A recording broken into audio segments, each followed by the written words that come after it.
जंग के हालात क्या हैं, दो वीडियो से आप समझ लीजिए। पहला वीडियो आप देखिए, इसमें छत पर खड़े होकर लेबनान का एक बंदा आराम से म्यूजिक बजा रहा है और आप देखेंगे उसके बैकग्राउंड में ईरान से मिसाइलें जा रही हैं हाइफा यानी इजराइल की तरफ।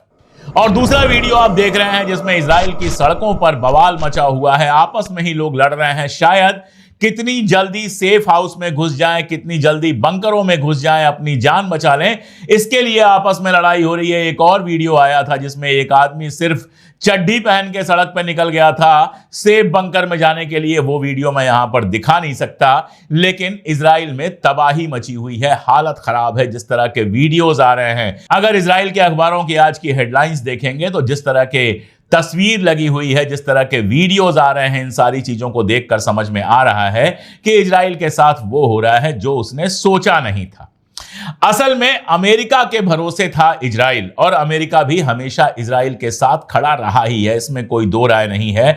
जो जहाजें हैं इजराइल के पास, जो बम हैं, जो सारी चीजें हैं, वो अगर अमेरिका, ब्रिटेन और बाकी सारी कंट्रीज नहीं होती तो उनके पास नहीं होता। तो उनके भरोसे था, उसको लगा था कि हम जंग शुरू करेंगे और फिर मजबूरन पीछे पीछे अमेरिका हमारे साथ शामिल हो जाएगा। लेकिन ईरान ने पहली बेवकूफी तो की थी, हमले की पूरी संभावना थी, लेकिन उसके ऑफिसर्स, उसके साइंटिस्ट अपने अपने घरों में सो रहे थे, बंकर में नहीं सो रहे थे। यह बात मैंने कई बार कही है कि पहली गलती तो की थी, इसलिए पहला जो चोरों की तरह छुप कर वार किया इजराइल ने, उसमें तो नुकसान ईरान का निश्चित तौर पर हुआ। लेकिन 18 घंटे में ईरान ने खुद को दोबारा से खड़ा कर लिया और बहुत होशियारी के साथ अपनी स्ट्रेटजी को प्लान किया। यह बताया दुनिया को कि हम एक प्रोफेशनल आर्मी हैं, जहां सीनियर्स के मरने के बाद जूनियर्स तुरंत खड़े रहते हैं उनकी जगह लेने के लिए। तो इतने सारे अफसरों की शहादत के बावजूद ईरान ने स्टैंड लिया और बहुत कायदे से स्टैंड लिया। इस स्टैंड को बहुत समझने की जरूरत है। ये एक ऐसी इंपॉर्टेंट चीज है जो अक्सर मिस हो जा रही है, जो भी एनालिसिस मैं देख रहा हूं या पढ़ रहा हूं उसमें। ईरान ने यह तय किया कि इजराइल पर तो हम जबरदस्त हमला करेंगे, ऐसा हमला करेंगे कि इजराइल दहल जाएगा। यह बात तो बिल्कुल क्लियर थी कि उसमें कहीं से कोई रोक टोक, कोई दबाव छिपाव नहीं था।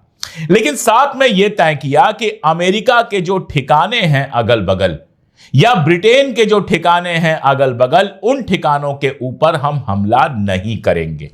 यह बेहद होशियार और दिमाग से बनाई हुई स्ट्रेटजी थी, नी जर्क रिएक्शन करके कुछ ऐसा कर देने के कि तुरंत अमेरिका लड़ाई में शामिल हो जाए। इसकी जगह ऐसी तकनीक अपनाई गई, ऐसा तरीका अपनाया गया जिसमें सिर्फ इजराइल पे हमला करेंगे, किसी और पे हमला नहीं करेंगे। ना तो अपने पड़ोसी अरब मुल्कों पे हमला करेंगे जिनके बारे में जानता है ईरान की वो इजराइल के साथ अंदर अंदर खड़े हैं, और ना ही अमेरिका या इंग्लैंड के किसी बेस पर हमला करेंगे। देखिए, एलन मस्क का कल 2 ट्वीट बहुत ज्यादा वायरल हो रहा था। पहला वो ट्वीट था जिसमें वो कह रहे थे कि हम स्टार लिंक का एक्सेस देंगे ईरान को ताकि वहां इंटरनेट की सेवाएं चलती रहें।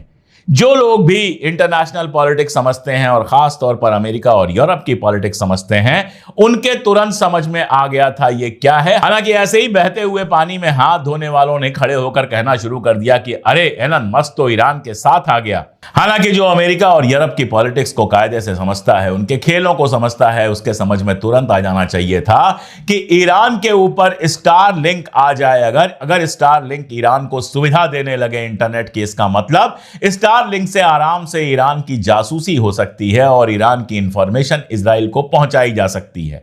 ऐसे ही एलन मस्क ने कल एक और ट्वीट किया और फिर उसको डिलीट कर दिया। उसमें क्या दिखाया? उसमें दिखाया कि ईरान के आसपास अमेरिका के कितने सारे अड्डे हैं। लोगों को लगा अरे ये तो ईरान के साथ खड़ा हो गया, लेकिन असल में यह प्रोवोकेशन था ईरान के लिए कि इन अड्डों पर हमला करो, और इन अड्डों पर हमला करने का मतलब होता कि अमेरिका इस जंग में शामिल हो जाता। अब आप इसको जोड़िए, कल मस्क का वो ट्वीट, सारी बातें, और उसके बाद ट्रुथ सोशल पर ट्रंप का बयान, जो इजराइल के अखबारों में भी बहुत लीड में छपा है, अल अरबिया में भी छपा है। ट्रंप क्या कहता है? ट्रंप कहता है कि अगर ईरान ने हमारे ऊपर हमला किया तो हम ये करेंगे, वो करेंगे, ये करेंगे। इस बयान को भी बहुत कायदे से समझना चाहिए, इस पर चीखने चिल्लाने की जगह इसका मानी समझना चाहिए। ट्रंप क्या कह रहा है? ट्रंप कह रहा है भैया हमारे इलाकों पर, हमारे अड्डों पर कोई हमला मत करना, हम तुम्हारे ऊपर फिलहाल हमला नहीं करेंगे, हो सकता है लंबे वक्त में भी हमला ना करें। क्यों ये कह रहा है वो? क्योंकि कल बराक डेविड की अगर आप अपडेट्स देखिए, एक्जियोस पे देखिए या वाला पे देखिए, ये जो जहां पर वो लिखता है जो अखबार है मिडिल ईस्ट के, तो उसमें दो चीजें बहुत क्लियर दिखाई देती हैं। पहली ये कि इजराइल ने जंग के दूसरे दिन जो पूरी दुनिया में अपनी इमेज बनाया है, हिंदुस्तान में भी जो भक्त हैं खास तौर पे, उनको लगता है अरे इजराइल तो वर्ल्ड पावर है, सुपर पावर है, जो चाहेगा वो कर लेगा, तो इजराइल के पीछे पीछे लग लो।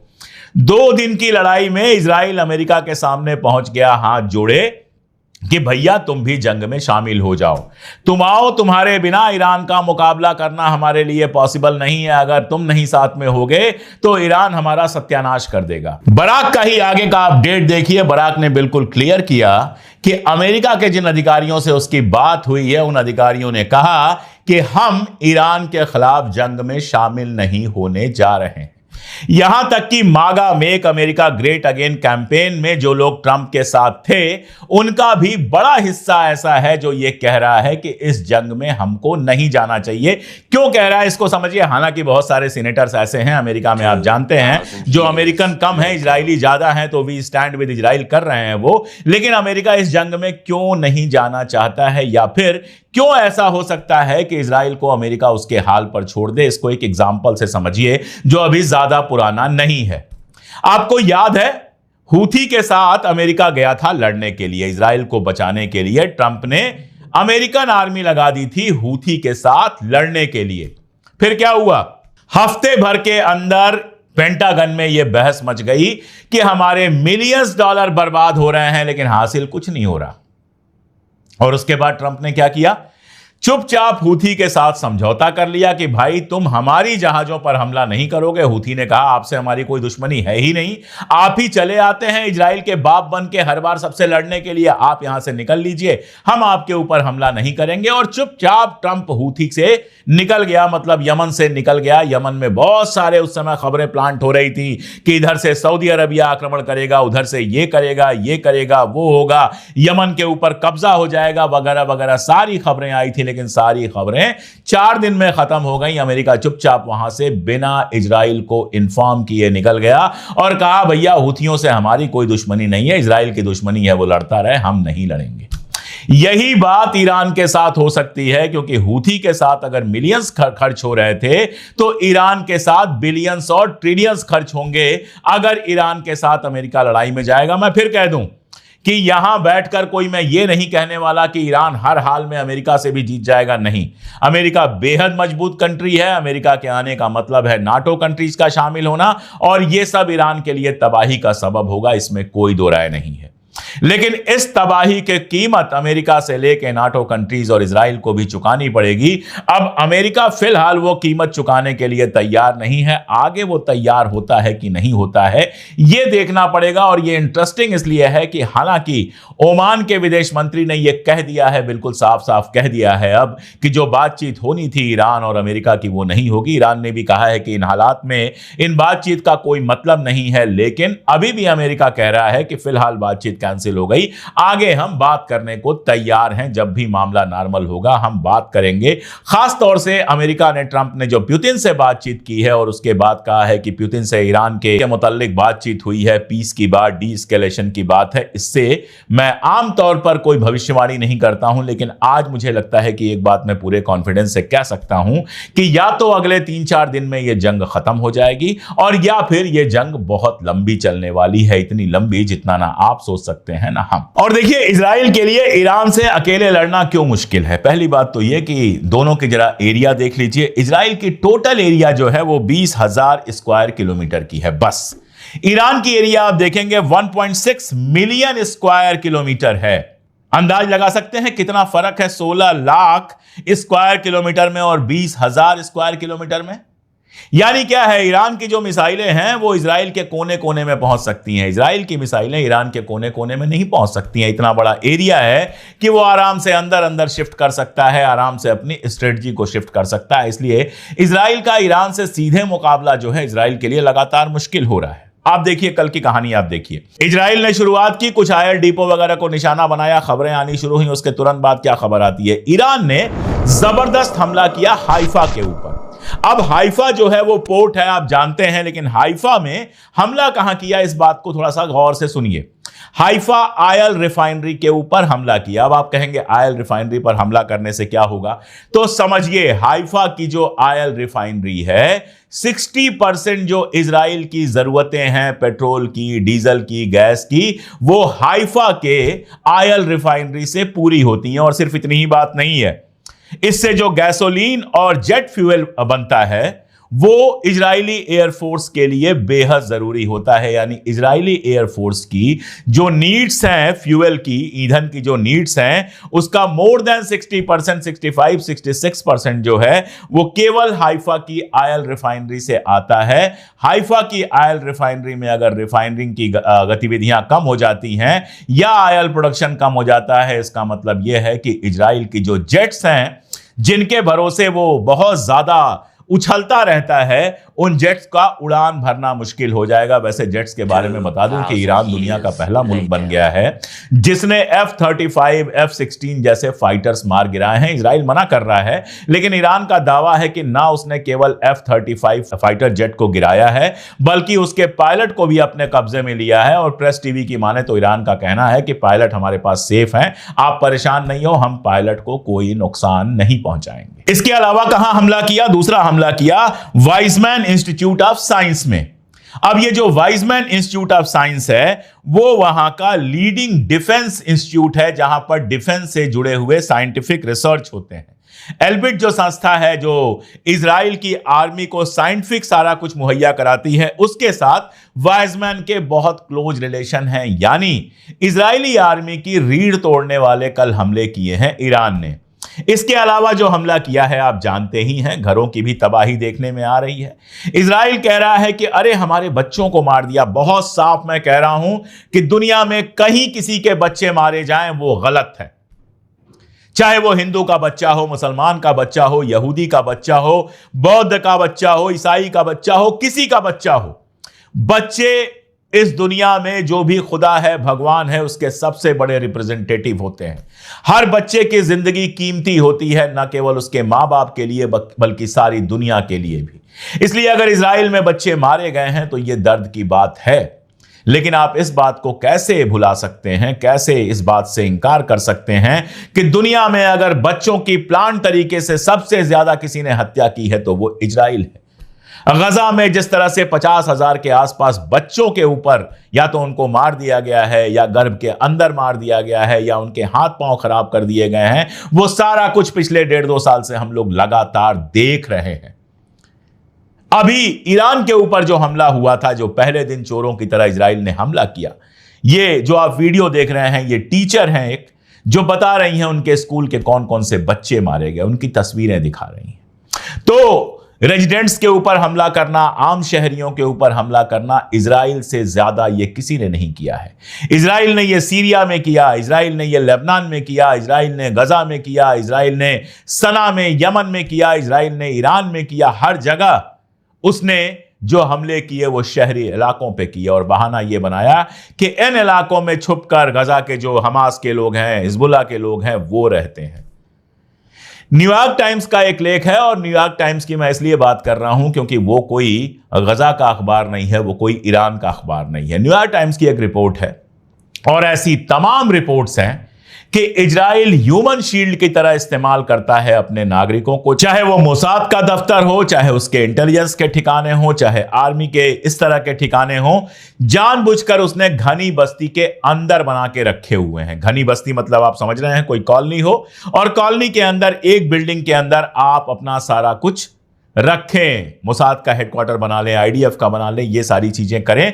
ये काम इजराइल ने जानबूझ के किया हुआ है ताकि उसके ठिकानों पर हमला हो तो वो सारी दुनिया के सामने सीना पीट सके कि देखो हमारे शहरियों पर हमला हो रहा है।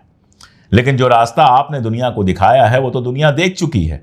इसलिए ईरान ने भी इस बार उन जगहों पर हमला किया जिसमें इजराइल के ठिकाने हैं। बिल्कुल यह हो सकता है कि कुछ मिसाइलें गलत निशाने पर लगी हों। जब भी जंग होगी तो यह सारा कुछ होगा। लेकिन ये तो तय है कि इजराइल ने कभी ख्वाब में नहीं सोचा था कि इस तरह की बर्बादी उसको देखने को मिलेगी और यूएस कहेगा कि अपनी लड़ाई खुद लड़ो, दो चार बातें मैं और कर लेता हूं।